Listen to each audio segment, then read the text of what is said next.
જો આ એક જ વિચારમાં એક જ વિચાર 1 સેકન્ડમાં કામ થઈ જાય તમારે. કરોડો વર્ષની જરૂર નહીં સાધન, આ એક જ વિચાર. અને આ તો ભગવાન છે, સાક્ષાત્કારવાળા છે, એ તો અજમાવેલી વાત છે.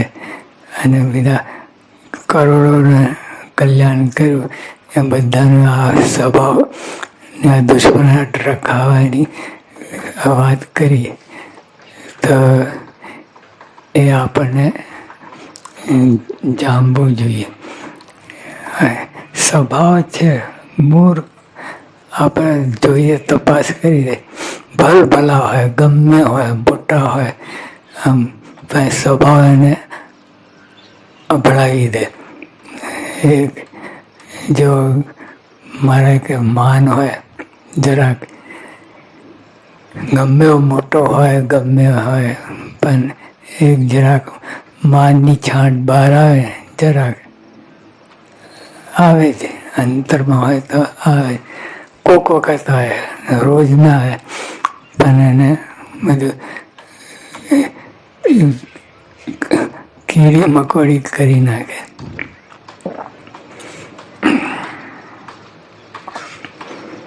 તેનો જેમ અતિશય ભાવ હોય છે અને જે ઉપાય કંઈ તેનું ભૂંડું થાય તે ઉપાય કરાય છે, અથવા કોઈક બીજો તે શત્રુનું ભૂંડું કરે તો પણ અતિશય રાજી થવાય છે.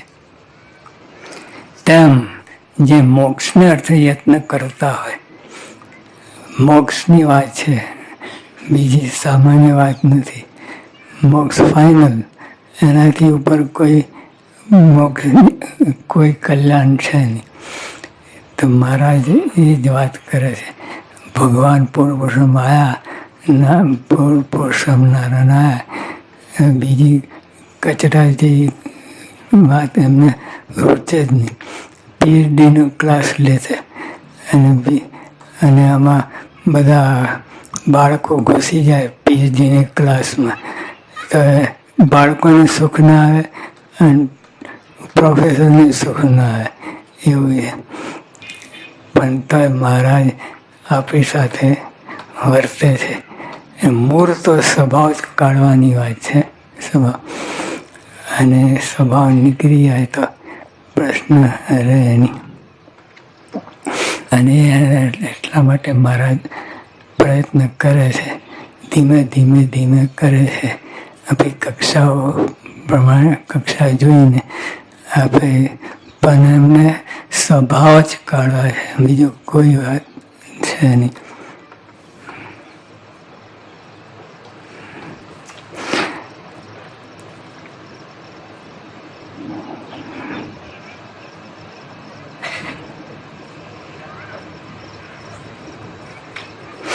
એવો વિચાર જેને હાથ આવે તે વિચારે કહીને શત્રુ માત્રને ટાળે.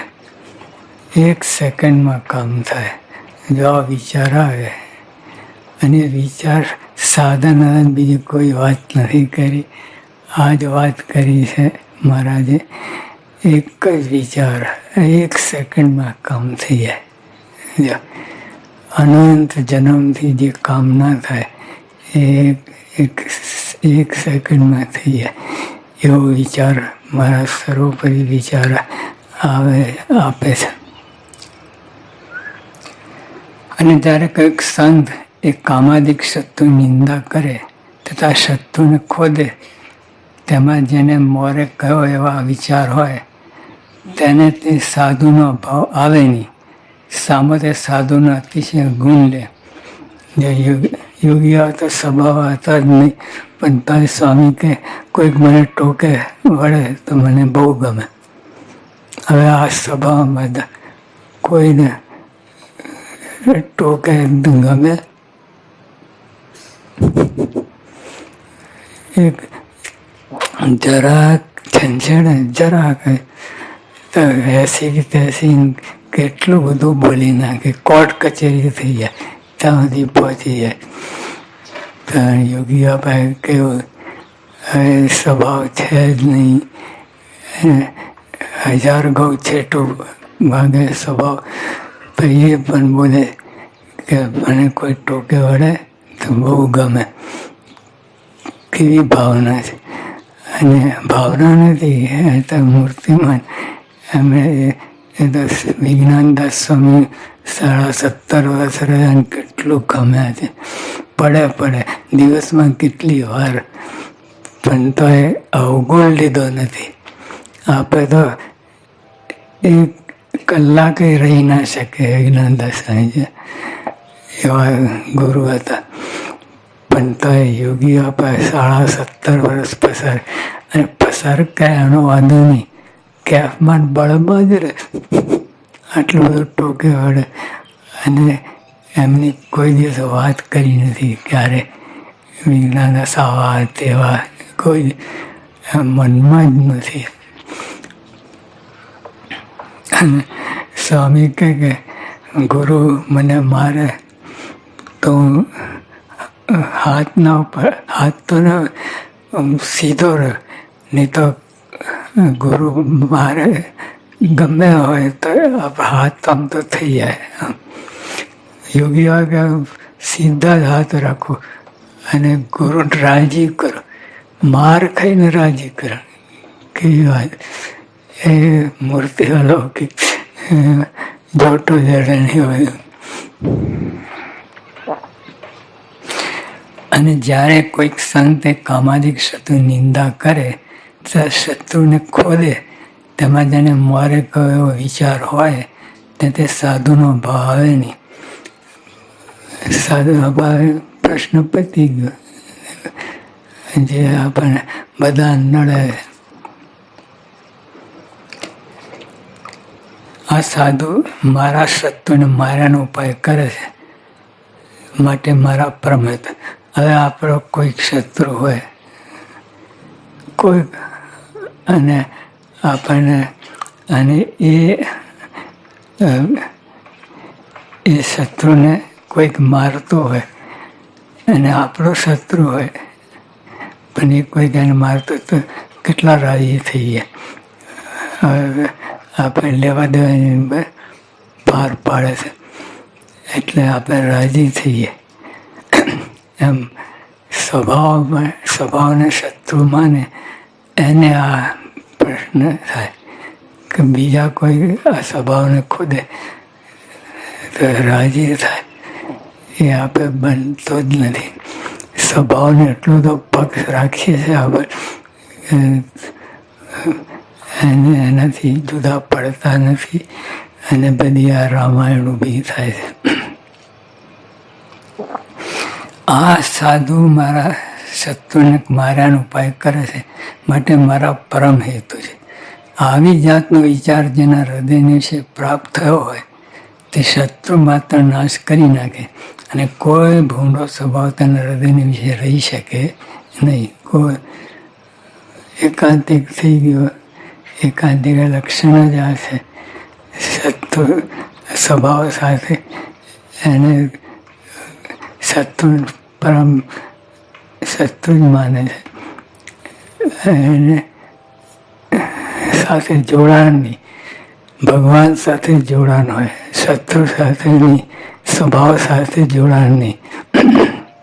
આપણે સ્વભાવ સાથે જ જોડાણ હોય. ભલે બધી વાતો કરીએ પણ એમાંથી આગળ આવે બધી. અને એ વિના બીજા ગમે તેટલી જાતના વિચાર કરે પણ કામાદિક સ્વભાવરૂપી શત્રુ નાશ પામે નહીં. માટે સ્વભાવ ઉપર જે શત્રુપણું રાખવું એ સરળ વિચારમાં શ્રેષ્ઠ વિચાર છે. અને મારે બીજા બધા કામાદિક શત્રુ, મારે પહેલાં કામ દોષની વાત કરી, પછી બીજા બધા લાઈનમાં આવે. એટલે એ આ બધા સ્વભાવ જે આખા બ્રહ્માંડમાં કામ શત્રુ ઉપર કોઈ વિજય મેળવ્યો નથી. એટલે મારે એના ઉપર આ વિચાર, શત્રુરૂપી વિચાર એ હાથમાં આવે તો બધા વિચાર, બધા સ્વભાવ ટળી જાય. માટે સ્વભાવ ઉપર જે શત્રુગુણ રાખવું એ જ સર્વ વિચારમાં શ્રેષ્ઠ વિચાર છે. પછી શ્રીજી માએ વળી પ્રશ્ન પૂછ્યો છે, ધર્મ, વૈરાગ, આત્મજ્ઞાન અને મહાત્મા સહિત પરમેશ્વરની ભક્તિ એ 4 વાનામાંથી કોઈ કાળે પડે નહીં એવું જે હોય તેને શે લક્ષણે કંઈ ન ઓળખો. હવે તો મોટો પ્રશ્ન. પછી સર્વે સંત જેને જેમ સમજાવો તેને તેવું કહું, પણ તે કોઈથી યથાર્થ કહેવાયું નહીં. પછી શ્રીજી મહારાજ બોલ્યા છે, જેનો બાળકપણાથી જેવો સ્વભાવ હોય, જે કોઈની છાયામાં તો દબાય જ નહીં, અને જ્યાં બેઠો હોય ત્યાં કોઈએ હાંસી મસ્કરી થાય નહીં, અને તેને કોઈ હળવું પણ કહેવાય નહીં, એવા જેના લક્ષણ હોય તે કોઈ દિવસ ધર્મ, વૈરાગ, જ્ઞાન અને ભગવાનની ભક્તિ તેમાંથી પડે જ નહીં. એટલે આપણે આજે યોગી આપણે ગમ્મત કરતા, પ્રમુખ સાહેબમાં ગમ્મત કરતા, એટલે એમની આગળ બધું મંડળ ચાલતું. એ વાત નથી, પણ ધર્માદિક જે ગુણ એમાં કોઈ હાંસી મસ્કરી કરે એ પોસાય નહીં. એટલે જે ધર્મ, જ્ઞાન, વૈરાગ, ભક્તિ એમાં હાંસી મસ્કરી થાય નહીં, એમાં કળા કરે. એટલે એવી કોઈ વાત એમની આગળ લાવે નહીં તો, અને સહન કરે જ નહીં. એમાં તો પક્ષ રાખે ધર્મ, જ્ઞાન, વૈરાગ, ભક્તિનો. એમાં એટલે ગોરખોરી ના કરો. આપણે મહારાજ પોતે ગમત કરતા. એકવાર મહારાજ દાતન કરવા બેઠા હતા અને ત્યાંથી બ્રહ્માંડ સ્વામી પસાર થયા. એટલે વળી જંગલ જવા, ખાડે જવા માટે ઓલો ડ્રેસ હોય સામાન્ય, તો મહારાજે બ્રહ્માંડ સ્વામીને કહ્યું કે પટેલ ક્યાં જાઓ છો? એટલે દેખાયો હતો ને પટેલ જેવો, તમે પટેલ ક્યાં જાઓ છો? બ્રહ્માંડ છે કે પટલાઈને પાણી પાવા.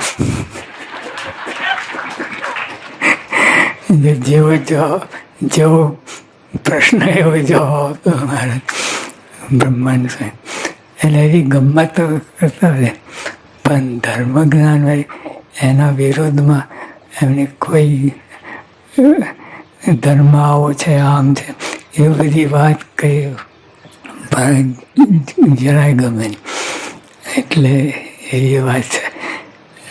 એટલે આવી રીતે મહારાજે વાત કરી. અને તેનો માનીને જેવો સ્વભાવ હોય તો પણ તેને કલ્યાણનો ખપ હોય માટે સત્સંગમાંથી કોઈ પ્રકારે જાય નહીં. એટલે આવી રીતે મહારાજે વાત કરી. સદાનંદ મહારાજની